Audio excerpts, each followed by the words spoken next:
En Allemagne, alors qu'il croissait déjà depuis plusieurs années, en juillet 1913, sous la pression du camp militariste, le Parlement allemand vote une augmentation substantielle des budgets en hommes et matériels. Il porte à près de 800 000 hommes les effectifs de l'armée. L'accroissement des dépenses militaires dans les différents pays réduit la confiance dans une Europe pacifiée et l'entraîne vers un système de relations plus instable et incertaine. Le 18 février 1913, Raymond Poincaré est élu président de la République française. Son élection souleva l'enthousiasme. À Paris, des drapeaux tricolores étaient promenés et on chantait la Marseillaise. Chez Poincaré, tout est clair, tout est ordonné, tout est logique. C'est le temple de la raison. Pour atteindre les objectifs du plan 17 élaboré par le général Joffre, Poincaré fait voter par le Parlement en juillet 1913 une loi impopulaire sur le service militaire de 3 ans pour tous, curés compris. Au printemps 1914, il sera désavoué par les électeurs qui amèneront à la Chambre une majorité radicale de gauche. L'entente cordiale se poursuivra avec le successeur d'Édouard VII. En juin 1913, Poincaré ira à Londres et Georges V lui rendra la politesse en avril 1914. Malgré la signature de l'entente cordiale et les relations étroites établies entre les militaires, bien que l'Angleterre ait fait part aux belligérants potentiels de sa volonté de préserver la neutralité de la Belgique, en 1913, un certain nombre de députés et de membres du cabinet britannique restent hostiles à une intervention de l'armée sur le continent. Ceci faisait peser de l'incertitude sur le plan stratégique français établi par Joffre. L'inquiétude concernait la couverture de la frontière nord de la France en cas de pénétration allemande par la Belgique, car on n'avait pas la certitude d'une intervention à temps des Britanniques. Poincaré, cependant, interdit à Joffre toute action non coordonnée avec l'Angleterre, visant à se positionner prématurément en Belgique. Les politiques et stratèges français vont donc resserrer encore plus étroitement les liens avec la Russie.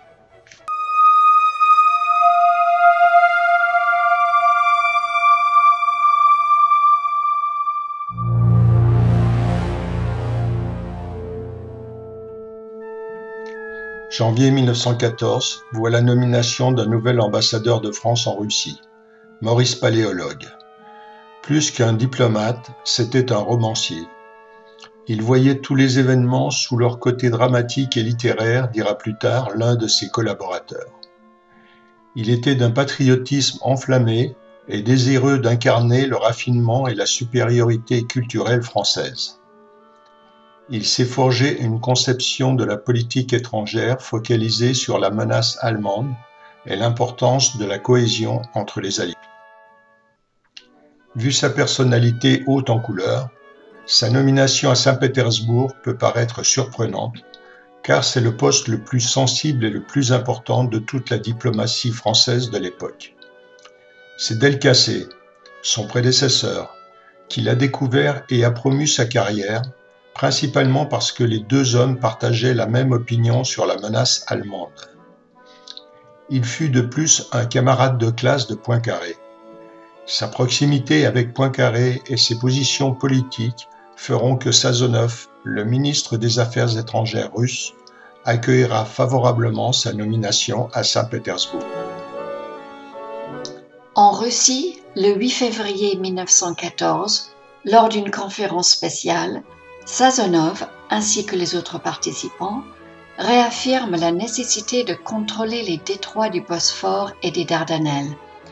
Sazonov reconnaît qu'il sera difficile d'y arriver sans risquer de déclencher une guerre européenne généralisée. La stratégie russe tend de plus en plus à considérer les Balkans comme l'arrière-pays des détroits. L'objectif ultime sera le contrôle du passage de la mer Noire à la Méditerranée. Pour éviter toute complication à ce sujet avec les Britanniques, Sazonov va s'efforcer de trouver un accord avec ces derniers. La Russie commence sérieusement à faire peur en Allemagne.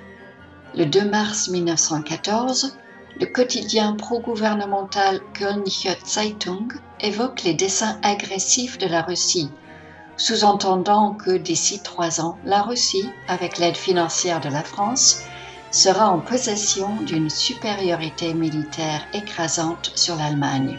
Cet article va entretenir un climat d'excitation dans la presse des deux pays.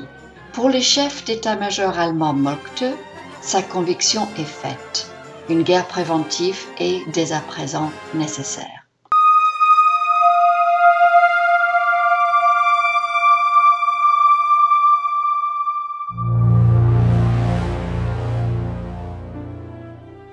En Serbie, depuis 2 ans, les luttes internes s'étaient calmées et la main noire intégrait son action dans celle du gouvernement et de l'armée. Apis, le régicide, avait même été nommé chef du service de renseignement de l'état-major. Cependant, suite aux guerres balkaniques, le sentiment d'unité nationale commence à se désintégrer et un désaccord sur les modes de gouvernance des territoires conquis apparaît entre civils et militaires. Ces derniers y souhaitent une administration plus autoritaire. En mai 1914, la situation est si tendue en Serbie qu'on y perçoit un risque de coup d'État. Il faut une intervention étrangère des ambassadeurs russes et français pour empêcher l'effondrement du gouvernement basique et calmer les ardeurs des militaires. En parallèle de ces tensions internes, Apis apprend qu'une visite de l'héritier du trône d'Autriche-Hongrie, l'archiduc François Ferdinand, est programmée pour juin 1914 à Sarajevo, en Bosnie-Herzégovine. Les militants qui n'acceptent pas l'annexion de 1908 pensent que les projets du futur souverain menacent la réunification du peuple serbe dans la Grande Serbie. La décision d'assassiner l'archiduc est entérinée à Belgrade. L'organisation de l'attentat peut se mettre en place. Le 31 mai, 3 des 7 activistes du futur attentat, venant de Serbie, pénètrent avec leurs armes en Bosnie-Herzégovine grâce au soutien des douaniers serbes. Originaires de Bosnie-Herzégovine, donc citoyens austro-hongrois, gavés au nationalisme serbe, ils ont été formés, organisés et équipés en Serbie avec le soutien de la main noire. Au printemps 1914, après de longues années d'agression contre l'Empire austro-hongrois de la part des extrémistes irrédentistes et des médias nationalistes serbes, on perçoit des signes d'amélioration dans les relations gouvernementales entre Vienne et Belgrade. Ces progrès sont engagés par les dirigeants politiques des deux États, malgré la pression belliciste de leurs états-majors respectifs. Des négociations sont même entreprises pour gérer une ligne de chemin de fer en Macédoine, dans laquelle Vienne a des participations majoritaires. D'autre part, un accord est trouvé pour réaliser un échange de prisonniers soupçonnés d'espionnage. Au sein de la Triple Entente, en juin 1914, sous la pression préalable du Quai d'Orsay, se tiendront des négociations navales anglo-russes. Pour les Allemands, ces négociations indiquent que la pensée stratégique des puissances de l'Entente entre dans une phase nouvelle qui risque d'être dangereuse pour les empires centraux. Jusqu'alors, ils voulaient croire que l'Angleterre resterait neutre en cas d'agression russe ou française contre l'Allemagne.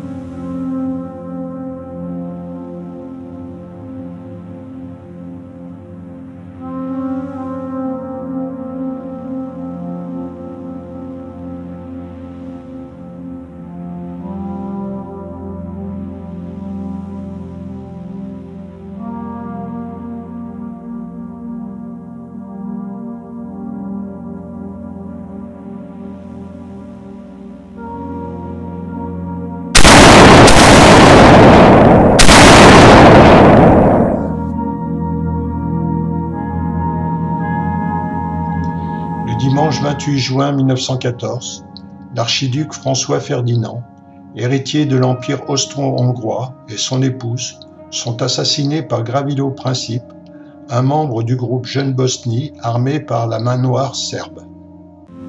7 jours plus tôt, le 21 juin, l'ambassadeur serbe à Vienne, informé par son gouvernement d'un possible complot, s'était entretenu avec le ministre des Finances autrichien Leon Bilinski. Il avait tenté de lui faire comprendre qu'un risque d'attentat menaçait l'archiduc s'il se rendait à Sarajevo. Cet avertissement fut perçu par le ministre autrichien davantage comme une intimidation diplomatique que comme un réel danger, et malheureusement, il n'y donnera aucune suite. Très rapidement, l'Autriche-Hongrie accusa la Serbie de l'assassinat, même s'il ne fut jamais prouvé que le gouvernement serbe lui-même était de connivence. En Autriche, l'entourage de l'empereur était divisé. Le comte Berchtold, ministre des Affaires étrangères, souhaitait une intervention immédiate en Serbie sans déclaration de guerre, tandis que le comte Tisza, Premier ministre hongrois, nationaliste, craignant que l'on se dirige vers l'annexion de territoires peuplés de Slaves, privilégiait la voie diplomatique. Apprenant l'attentat, la presse autrichienne déplore la mort d'un futur souverain rugueux, énergique et déterminé, sur lequel une partie des peuples de l'Empire des Habsbourg avait reporté tous leurs espoirs. La tristesse est moins grande dans certaines capitales de l'Empire, comme Bucarest ou Prague. Rapidement, la presse autrichienne attribuera la responsabilité de l'attentat à la Serbie. En Serbie, le gouvernement de Belgrade fait l'effort de respecter la bienséance. Tous les divertissements publics sont interrompus et les cafés fermés en soirée. Cependant, dès les premières heures, les observateurs autrichiens constatent un décalage flagrant entre les condoléances officielles et la jubilation ressentie et exprimée par la plupart des habitants. La presse nationaliste serbe y ajoute des pamphlets distribués en masse dans Belgrade. Certaines presses font même l'éloge des assassins, des jeunes hommes braves et honorables. Ces articles exaspèrent les diplomates autrichiens en poste en Serbie. En Allemagne, le Kaiser est à bord de son yacht et navigue en mer du Nord. Informé de l'attentat contre son ami l'archiduc François Ferdinand, il décide immédiatement de rentrer à Berlin. À Saint-Pétersbourg, la nouvelle de l'assassinat est accueillie non sans un certain plaisir. Des officiels et la presse russe soutiennent que l'attentat est une affaire purement autrichienne. Ils pensent qu'en arrière-plan, l'Allemagne manipule l'Autriche-Hongrie, son vassal, pour faire porter la responsabilité de l'attentat sur le gouvernement serbe et donc sur le soutien qu'il reçoit de la Russie. En France, le président Poincaré, qui assiste aux courses à Longchamp, ne modifie pas son programme. C'est l'affaire Caillot, ex-président du Conseil, dont la femme a abattu le rédacteur en chef du Figaro, qui anime les commentaires. La presse française défendra la non-ingérence du gouvernement serbe dans l'assassinat. À Rome, l'Italie étant alliée de l'Autriche-Hongrie, la nouvelle de l'attentat, bien que très commentée, n'a pas bouleversé les fêtes populaires prévues. À Londres, la presse britannique semble suivre l'avis de la presse autrichienne, rendant la Serbie responsable. Le gouvernement est avant tout préoccupé à gérer une crise avec l'Irlande. Quant à Edward Grey, il a fait part de son intérêt pour que soit établi qui, de l'Autriche ou de la Serbie, est le pays provocateur. Il affirme que l'opinion publique britannique ne soutiendra pas une entrée en guerre de la Triple Entente pour défendre les Serbes si ces derniers sont les agresseurs.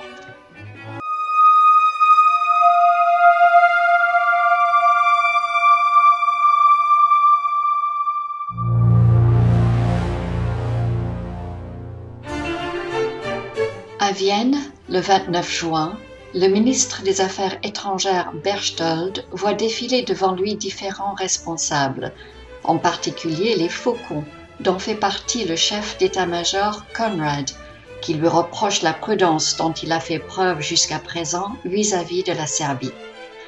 Il le presse de passer dès maintenant à l'action et de donner l'ordre de mobiliser sans attendre la preuve d'une culpabilité du gouvernement serbe et sans plus de négociations avec Belgrade. Très rapidement, des éléments de l'enquête permettent de confirmer que les activistes se sont procurés des armes et des bombes à Belgrade auprès d'anciens partisans serbes ayant conservé leurs armes après avoir combattu lors des guerres balkaniques. Intuitivement, les leaders autrichiens sentent qu'il existe un lien politique entre l'attentat et le gouvernement serbe. Le 30 juin, la plupart des responsables austro-hongrois sont convaincus qu'une intervention militaire en Serbie, et donc une déclaration de guerre à ce pays tout entier, permettra de faire retomber le pouvoir de nuisance sans limite que certains de ses citoyens et sa presse exercent depuis des années sur la double monarchie. Berchtold, le ministre des Affaires étrangères, l'homme de la retenue, se mue du jour au lendemain en un leader à la détermination inébranlable. À 13h, il rencontre un empereur très affecté et lui déclare que l'Autriche est allée jusqu'au bout avec sa politique de patience vis-à-vis de la Serbie. Si l'Empire montre des signes de faiblesse dans une situation aussi extrême, ses voisins du Sud et de l'Est, convaincus de son impuissance, poursuivront leur œuvre de destruction avec encore davantage de détermination. Seul le comte Tisza, premier ministre hongrois qui désapprouvait les orientations que souhaitait suivre l'héritier assassiné, est en désaccord avec une stratégie visant à une guerre immédiate. Or, l'empereur exige de Berchtold qu'il obtienne le consentement de Tisza avant toute action militaire. Il faudra donc temporiser et prouver que Belgrade a commandité les assassins. De toute façon, l'armée a besoin d'un délai minimum de 16 jours avant de pouvoir frapper. De plus, se pose la question du soutien de l'Allemagne en cas d'intervention de la Russie. Or, l'Allemagne, dans un premier temps, envoie des signaux contradictoires. Il faudra donc, pour l'Autriche-Hongrie, obtenir de cette dernière une position très claire. Le même jour, à Berlin, le Kaiser trouve absurdes les propos de son ambassadeur à Vienne, appelant les Autrichiens à garder leur sang-froid. Il dit que c'est à l'Autriche de déterminer seule sa conduite et qu'il est grand temps de balayer les Serbes. À Sarajevo, le 1er juillet, les 7 membres du commando, dont 3 provenaient d'un séjour à Belgrade, seront identifiés. La police autrichienne est invitée à déterminer les possibles complicités de la Serbie à plus haut niveau, voire au niveau gouvernemental. À Vienne, le 3 juillet, Berchtold est informé qu'il recevra de Berlin tout son soutien, à condition que la situation soit clairement définie. Il peut donc y envoyer le comte Hoyos afin de plaider pleinement sa cause. À Paris, Poincaré, lors d'une conversation avec l'ambassadeur d'Autriche, considère que l'attentat est l'acte aberrant d'individus isolés. Aucune organisation politique, et encore moins un État souverain comme la Serbie, ne peuvent être, à ses yeux, tenus pour responsables de cet assassinat. Le 5 juillet, le jeune et belliciste comte Hoyos, chef de cabinet de Berchtold, arrive à Berlin. Il est porteur d'un rapport décrivant une situation instable dans les Balkans, devenant dangereuse pour la double monarchie. Il apporte aussi une lettre de l'empereur François-Joseph, évoquant des machinations de la Russie. Après lecture des documents et consultation du chancelier Bethmann Hollweg, le Kaiser informe Hoyos qu'il peut transmettre à François-Joseph le total soutien de l'Allemagne. Il recommande d'agir sans délai, malgré l'hostilité de la Russie qui, si elle intervenait, verrait en Allemagne une alliée loyale aux côtés de l'Autriche-Hongrie. Berlin pensait que les Russes, manquant de préparation militaire, ne seraient pas en mesure de réagir. À cet instant, les Autrichiens viennent de recevoir un chèque en blanc de la part des Allemands, les autorisant à toute forme d'action. De leur côté, Guillaume II et le chancelier sont convaincus qu'une intrusion rapide en Serbie de l'armée autrichienne mettra la Russie devant le fait accompli et qu'alors, la diplomatie et la crainte de la puissance allemande calmeront les réprobations venant des partenaires de la Triple Entente. Un conflit, croit-il, pourra rester confiné aux Balkans. À Berlin, cependant, Depuis des années, on se persuade qu'il y a un risque élevé d'un futur conflit avec la Russie. Ce risque s'est accru depuis les alliances de cette dernière avec la France et l'Angleterre. En 1914, pour Berlin, la Russie est encore affaiblie d'un point de vue militaire suite à sa défaite de 1905 avec le Japon. Elle est de plus soumise à de fortes revendications populaires intérieures. En conséquence, elle ne devrait devenir dangereuse pour l'Allemagne que dans 3 à 5 ans. Pour les responsables allemands, il en découle les possibles orientations suivantes. D'une part, la faiblesse de la Russie permet de conserver et de localiser une intervention militaire de l'Autriche-Hongrie dans le périmètre des Balkans. D'autre part, si une guerre avec la Russie doit avoir lieu, il vaut mieux que ce soit maintenant. Par le jeu des alliances, cela permettra, en accord avec les options retenues par le plan Schlieffen, de déclarer immédiatement la guerre à la France, l'ennemi héréditaire dont on pourra réduire la puissance une fois pour toutes et récupérer une partie de ses colonies. Ce que ne comprennent pas les Allemands, c'est qu'à Saint-Pétersbourg, aidés par les capitaux français, on pense avoir d'ores et déjà acquis un niveau militaire et des infrastructures permettant, dès qu'une occasion se présentera, de briser le pouvoir de la Triple Alliance. En Serbie, au lendemain de l'attentat, l'ambassadeur autrichien avait demandé une enquête complémentaire par la police serbe. Une enquête sommaire sera diligentée par les autorités de Belgrade qui, très rapidement, conclura qu'il n'y a pas la moindre relation avec la Serbie. Le gouvernement serbe réaffirme que l'affaire est purement autrichienne, les assassins étant bosniaques. Cette position incommodera fortement les autorités de la double monarchie. À Vienne, réunion le 7 juillet des principaux dirigeants. Le comte Tisza souhaite que l'Autriche-Hongrie adresse à la Serbie un ultimatum dont les conditions soient fermes mais cependant possibles à remplir. Il se heurte à ses collègues qui font bloc, déterminés à présenter un ultimatum qu'ils s'attendent à voir rejeté par Belgrade, permettant ainsi l'ouverture d'une action militaire. Se contenter d'un succès purement policier et diplomatique ne servirait à rien, car Belgrade, Bucarest et Saint-Pétersbourg ainsi que les zones slaves de la monarchie, l'interpréteraient comme un aveu de faiblesse et d'irrésolution. Au terme de cette réunion, les chances d'une issue sans déclaration de guerre entre les deux États sont devenues très minces. D'autre part, assurée du soutien allemand, Vienne ne se soucie pas outre mesure des conséquences européennes d'une action militaire contre la Serbie. Le 8 juillet, depuis Belgrade, Hartwig, l'ambassadeur russe, affirme à son gouvernement que toutes les allégations autrichiennes concernant la Serbie sont fausses. Elles ne cherchent qu'à justifier une intervention militaire. Dans la capitale russe, on pense qu'un État souverain, ou un peuple dans son ensemble, ne peut être rendu responsable des initiatives et de l'action personnelle d'individus agissant dans un pays étranger, tout particulièrement quand ce sont des anarchistes immatures. À Londres, Grey dit ne pas voir sur quels éléments pourrait se fonder une démarche militaire contre la Serbie.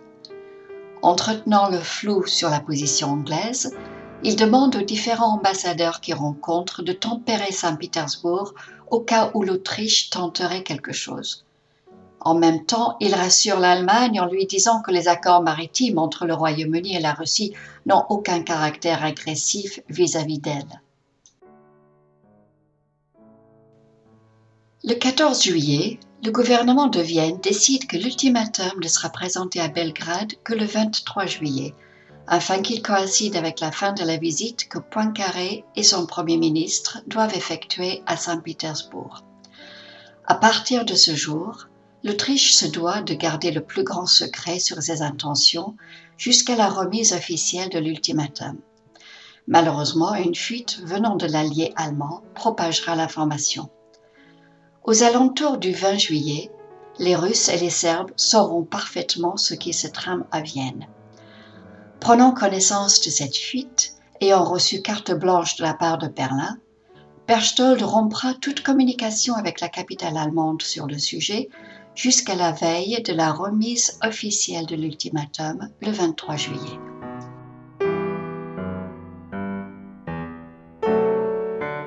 Au 19 juillet, Russes et Serbes ont eu le temps de se coordonner et prennent une position de rejet extrêmement ferme contre toute ingérence de Vienne en Serbie. Le Premier ministre serbe, Pasic, déclare « Nous ne pouvons accepter des exigences de l'Autriche-Hongrie qu'aucun autre pays respectueux de son indépendance et de sa dignité n'accepterait. » À Vienne, on tient un conseil des ministres pour décider des actions diplomatiques à mener contre la Serbie. Tisa réaffirme avec insistance que l'Autriche-Hongrie doit déclarer dès le début qu'elle n'a aucunement l'intention d'annexer un quelconque territoire. Ce n'est pas l'avis de Berchtold qui pense qu'il sera indispensable d'amputer la Serbie afin de réduire la menace qu'elle représente. Un compromis est finalement trouvé, laissant à l'allié bulgare la possibilité de récupérer une partie des territoires contrôlés par les Serbes. Sous la pression des émotions de court terme, aucune analyse stratégique n'est élaborée concernant les conséquences d'une frappe en territoire serbe, malgré les avertissements reçus des puissances extérieures et la présence de l'armée russe à la frontière de l'Empire.